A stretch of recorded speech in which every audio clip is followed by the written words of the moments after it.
When I talk to other adults about their experiences of learning the piano, I often hear things like, "My teacher was forever telling me to sit up straight. My teacher kept telling me I had my wrists too high. Yeah, I was lazy, didn't practice. Teacher said he wouldn't teach me anymore." I'm here to tell you that everything is for a reason. So if you're just starting out and wondering why we do these things, or if you're starting out again after a long break of not doing the piano and thinking back to your old times with your teachers, then hopefully this guide will explain why we do these particular things. Don't squash the mouse. So often when you're learning the piano, you're told not to squash the mouse, or you're told to make a cage like this, like a big spider, or like you're holding an orange.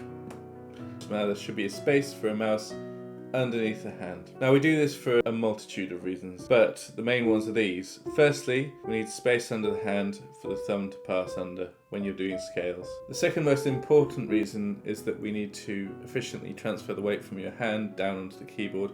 We can only do that if we have vertical fingers. Really. Vertical fingers, we want the most force going into the smallest area. If it's 90 degrees to the direction of the force, most of the force will go into the fingers, and that'll be more efficient when you're playing the piano. Another reason is so that you can learn to relax your hand. You're not doing all these sorts of things when you're playing. We keep it in that nice position. We learn the position that we need our fingers to end up in. And the last thing is the efficient use of muscles. If we're going to efficiently use our fingers, we want that weight to help. We don't want to have to use our muscles all the time to play the piano. We want some help from the weight of the hand and from the arm. Keep your wrists up. This kind of follows on from what I just said. We need to use the arm and hand weight to press into the keys. So in order to do that, we need to be above the keys to press down on them. So when we press down on the keys with our hands, we're using all that weight from the arm. None of that weight dips below the keys. This means that we don't have to use so much finger strength. Finger strength is fine, but it causes a lot of tension, and what we really need is to efficiently pass that weight from our arms to the keys. So when we think about finger strength, we should really be thinking about finger dexterity. We should be able to move our fingers a lot quicker, and we can do so if we're not encumbered by having to press down hard. When you tell someone who's never thought about their wrists to start raising them, they automatically raise their shoulders up to try and get those wrists up. Obviously, this puts you in a compromising position in terms of muscles. You don't want to do that, you want to keep them down. Sit up straight.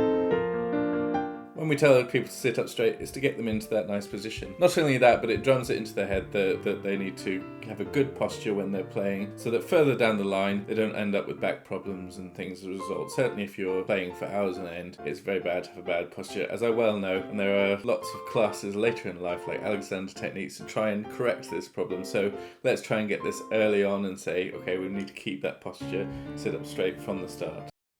Uncross your legs, please. Put your legs out in front of you. Everything is dependent on this efficient weight transfer.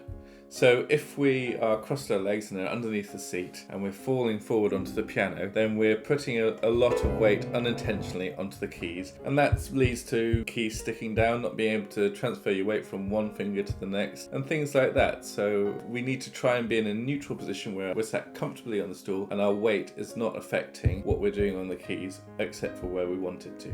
Play smoothly. No gaps between the notes. So legato playing is one of the first skills you learn. It's very important to playing. It's the first step towards shifting weight efficiently from one finger to the next. And you've noticed I've mentioned that quite a lot of times. It's very important in piano technique. So we learn about it while we're learning to play and learning the notes that we need to press down. You might hear this being referred to as walking along the keys with your fingers, and it tells us how to shift that weight from one finger to the next without using our muscles. If we're playing detached, that's a sign that we're lifting up our fingers a lot and using our muscles a lot more than we need to. Take your elbows out from your sides. It's quite common for students to end up with their elbows close in while they're playing, and this leads to inhibiting their movement, and of course you don't want to inhibit your movement. You need to be free and easy to use your arms. Have you practiced your scales?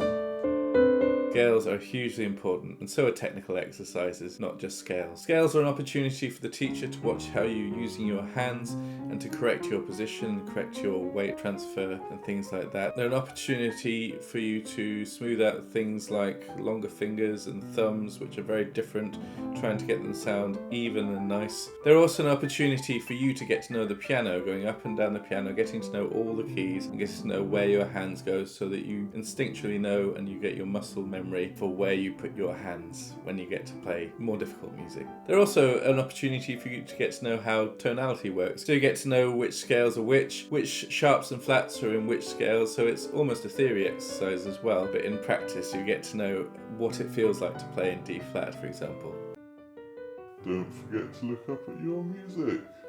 When you learn any instrument, especially the piano, the first thing you learn is how to read the music in front of you. And it's really important that you continue to read that music, even if you've got it memorized. Musical notation is very complex and it takes a long time to learn how to read it efficiently and properly. And we need to practice doing it from the very start. Some clever students think they've bested their teacher by saying, oh, I memorized all my pieces for my grades. I didn't need to read the music, so I just did it all from memory. They'll let themselves down in the long run, because when you get to much harder grades and there are a lot more notes to learn, then it becomes much harder to memorize the whole piece. By that time, they haven't practiced for their sight reading part of the exam, for example. It's much better to learn from an early age how to read these symbols and how to keep looking at them and not look at your hands as much as you can, because then you're able to read them fluently without any help. I'll make another video about this, but sight reading is an incredible skill, and even the most advanced pianists tell me they can't sight read well. And it's a good excuse to learn how to sight read from the start. Sight reading is a fantastic skill, and it's done me really well.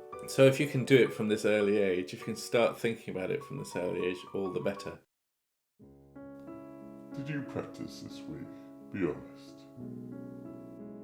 We see you for 30 minutes a week, every week, maybe, and we try to impart as much knowledge as we can. We try to help you out as much with your position and help you get to know these things that you need to know in order to progress at the piano. However, as most people in the arts will attest, almost none of the work is done in class. It's all done in your own time. And this is because you need to spend some time thinking through the problems, trying to remember what the issues are, and trying to put it into practice. If you don't, then you rob yourself of your own autonomy, basically. This is your journey, your piano journey. You're learning how to play the piano. We're there to guide you and to push you.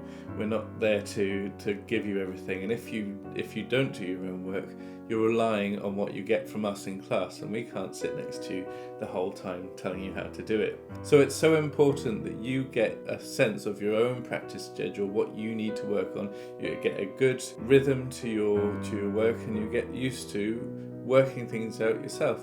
Another thing that you need to do in any arts subject, especially music, is you need to fail to get better, and it's much more pleasant failing on your own than in front of a teacher.